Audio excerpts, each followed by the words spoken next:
How much longer can a country that has Paul Ryan proposing a budget where it is a $10 trillion increase in spending in a decade? In a decade, $10 trillion. $10 trillion more than the last decade, which is the biggest budget, more spending than any country in the history of the world has ever spent. How long can we last when that budget that adds another $10 trillion in additional spending is called austerity and a cut? We don't have a chance. We don't have a chance if we don't overcome this. Now, listen, how far away, how long do we have when the government is denying that a collapse has to come? It has to come. There is a reset that must follow. Nothing seems to reflect the way it used to be. When you'd have bad news on unemployment, when you'd have bad news about the debt, when you'd have bad news about the price of oil, you would see the stock market go down because things were connected. Well, the only thing they're connected to now is the free money.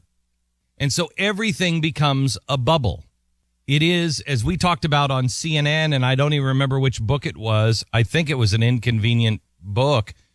We talked about the last bubble, the money bubble. And we are entering now the last phase and the money bubble. First, you'll have the stock market bubble, but you're already seeing George Soros made $1 billion in currency since November. And that's the actual cash bubble. And when that one crashes, first we'll have the stock market crash.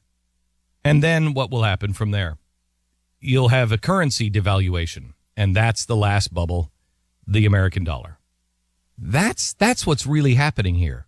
And nobody is having any kind of conversation on that. And there is downward pressure on you.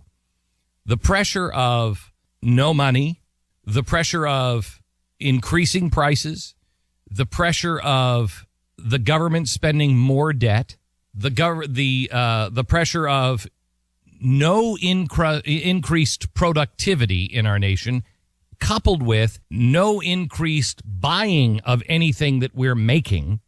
And so you have stagnant wages and inflation, stagflation.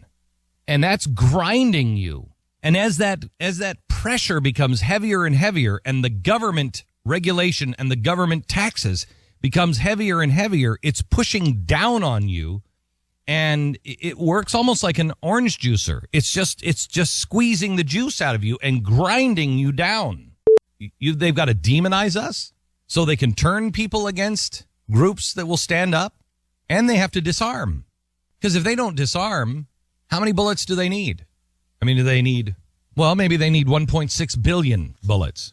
By the way, 1.6 billion bullets, and I've heard this argument over and over again. No big deal. They're using this for training. Okay, we told you earlier this week that 1.6 billion rounds of ammunition have been purchased just for the Department of Homeland Security. 1.6 billion rounds of ammunition is enough to fuel the Iraq war at the height of the war for 24 years. Wow, that's a lot of ammunition. Well, yes, but you're looking at it as we're going to use it against the American people. This is for training. Oh, this is for training. This isn't for an event. This is for training? Really? Yes, it's for training. Okay, well, let's look at this for training. If everybody who has a gun in the Department of Homeland Security would go out and train, I mean, this is quite a stockpile, because if you're using a training, you're using 15 million rounds every year. That's according to the government spokesperson. They use 15 million rounds every year, which is weird because now it takes it over 100 years for the Department of Homeland Security to use that much ammunition. 24 for full-fledged war. 101 years to be able to use that in the training centers. There's something wrong with that, don't you think? Something slightly wrong with 100 years or 24 years? let's give them the benefit of the doubt. It's neither of those things, but let's give them the benefit of the doubt. They're not planning on, killing the American people or anything like that, or fighting a war against the American people. Let's give them the benefit of the doubt. All they're trying to do is make sure you can't get your hands on any ammunition. These are the kinds of things that are just on the surface.